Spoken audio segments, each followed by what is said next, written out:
Welcome Aquarius to your monthly reading for October 2020. How are you going? I hope you've had an amazing September. Flying cards. I hope you've had an amazing 2020. I know it's been challenging for a lot of people out there, so I hope you've been able to manage the energies thus far. Okay, this is a general reading, Aquarius, so it may not resonate with all the Aquarius crew out there. I would suggest and say, please check your sun, your moon, your rising, and your Venus sign for more in-depth energy and reading into this. Welcome cross watchers if you're jumping on to suss out what's going on with your Aquarius friends or what's coming up for your Aquarius friends for the month of October. Big welcome to you and thank you so much for jumping on and watching my channel. Let's get started, Aquarius. Aquarius, the fixed energy of air. I love Aquarius energy. We're going to start with a central theme. So let's have a look at your central theme.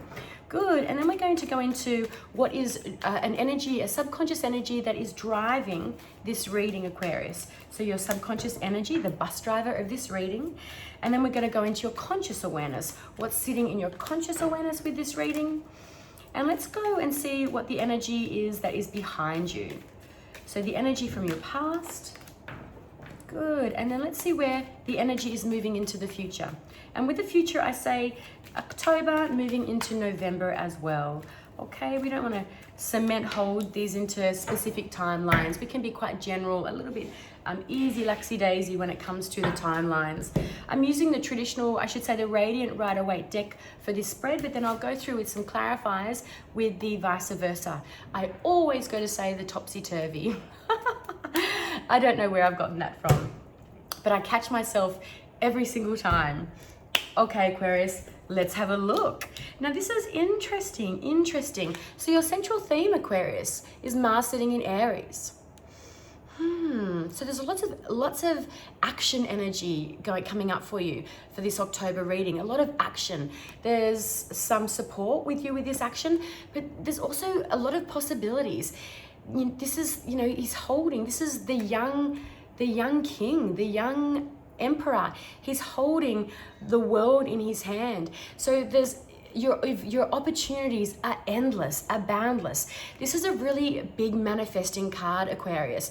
So your guides are saying that this is a really great time. Whatever it is that you're wanting to create, whatever it is that you're wanting to get started, not only will this be a really great month for you to do so, but this is also a really great opportunity for you to create and manifest whatever it is you want to happen with whatever it is that you're creating, because the world is literally your oyster.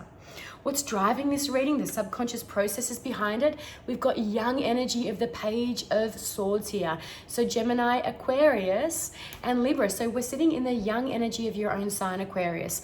So I feel like you may have some really great inspirational ideas, some brand new ideas that might be driving this creation for you, this new beginning, this new project that you're wanting to lift off the ground. So this is really great because every time I see a page, and particularly a Page of Swords sitting in your own sign, it's kind of like, to me, it's like the baby of the Ace of Swords.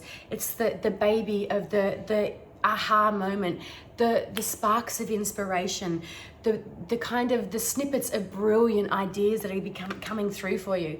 So that's sitting there waiting to help lift and birth this creation for you. What's sitting in your conscious awareness, though, Aquarius, is this Mars sitting, I should say Scorpio sitting in Pisces. Yeah, it's, what's been happening, what's gone on that you're sitting in and you're still sitting in, the emotions of it. Because this card shows up and it's a card to remind us to tap into our emotions, but the card shows up when we're needing to leave a situation behind that is no longer serving our heart. It's no longer making us feel good. It's like, okay, the time has come. You realize that it's not working for you. It's no longer creating this feeling of love and it's no longer lighting your heart up. So you're needing to walk away from this situation, Aquarius. You're needing to walk away because you're realizing that it's no longer serving your higher self. What's sitting in the energy that from our past And it's interesting because Sun is in Scorpio here.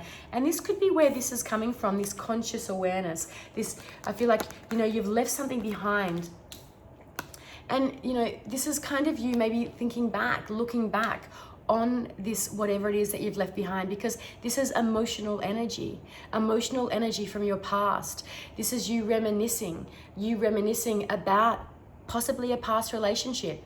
It could also be something from your childhood. This card, Sun in Scorpio, shows up when we're reminiscing, when we're looking back, when there's fond memories from our childhood. Fond memories from our childhood, or this could be a past relationship that you're kind of stewing on, Aquarius. You know, that past relationship that you're kind of stewing on. And because there is an element of mourning sitting in your consciousness. You know, even though you know that you've had to walk away from it, it doesn't make it any easier, right? It just means that we've had the sense to acknowledge and to listen to our heart, to get out of our head, but it doesn't make it any easier. What's showing up for you is 5 of Wands. This is Mars. Sorry, you should say Saturn that sits in this card here, Saturn in Leo. It's interesting. This is an interesting spread. Okay, so there isn't a heavy, like it looks like there's a lot of fighting, a lot of bickering going on, but it's adolescent bickering. It's not too intense. It's not too heavy. The thing about this card here is, and the reason that Saturn sits in this energy of Leo, because Leo likes to be the center of attention. But here, there's a lot of cooks in the kitchen here. So Saturn needs to come in here to create some rules, to create some structure, because this is kind of like everything's up in the air and there's no form, there's no conformity. Is that even a word? There's no structure, there's no rules. So everyone's kind of doing their own thing and they're trying to get out of each other's way in doing that. So what's coming up for you, Aquarius, is there's going to be a need for you to have some structure. There's going to be a need for you to bring that Saturn energy in. And actually that's depending on what sign, well, what system you go with, Saturn, this used to be your ruling planet, Aquarius. So it's interesting that this is showing up for what's coming up for you. So perhaps around this new venture, this new idea where you're going to get amazing creative insight, I feel like making sure that you're going to have to put some rules in place, that there's going to have to be some structure put in place for October for you, Aquarius, so things go really smoothly for you. Interesting that we've got some old emotional energy that's sitting in your past that you're focusing on, but it's like, let's shift that and focus on your creativity and your drive. I feel like you need to really focus on some maybe business aspects or things that really drive you and drive your passions and your desire, that fire energy. That's kind of, you know, allow the emotional energy to be as it is. We sit in that energy. We don't want to sit in it for too long. Let's rechange our focus and focus on what we want to create, okay, what we're wanting to manifest. So let's just expand this a little bit and get some clarification around that 2 of Wands, that Mars sitting in Aries. Such amazing creative energy with Mars in Aries, so creative. I know that that's in retrograde at the moment. But Aquarius, this is a really good reading for you if you're allowing yourself to let go of holding on to those emotions from your past. So confirmation around that 2 of Wands, please. Good, interesting. We've got the Justice card showing up. So this is Libra energy. Venus sits in Libra. Venus is the ruling planet of Libra. So yeah, if you're starting something new, if there's something new coming up for you, a new venture, make sure you check every bit of documentation. Make sure you're dotting every I, make sure you're crossing every T, make sure that there's balance here with the 2, and Libra is the card of balance and harmony as well.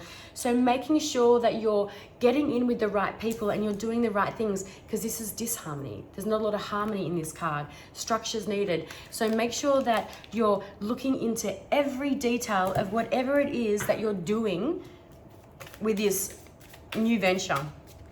Because Libra card is showing up to say, hey, if there's any documentation coming up for you, make sure you check every single thing with a fine-tooth comb.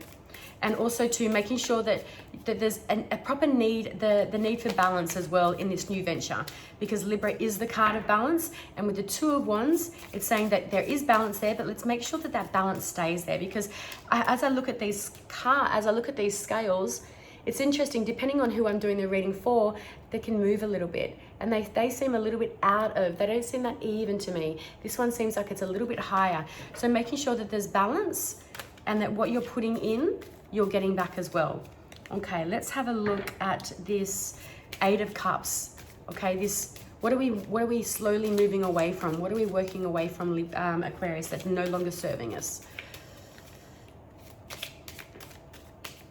What are we transitioning out of and away from? Right. The Queen of Swords. So you're in your own energy again, Aquarius. Queen of Swords. So perhaps, and this is both male or female, so perhaps you're moving out of a relationship with somebody who was perhaps a Libra, an Aquarius, or a Gemini. But like I said, check Sun, Moon, and Rising, and Venus.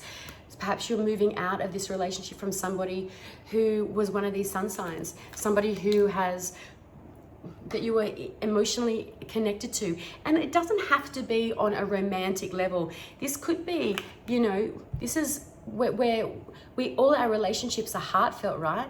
So this is all this is saying. This is an emotional relationship that you are connected to with your heart.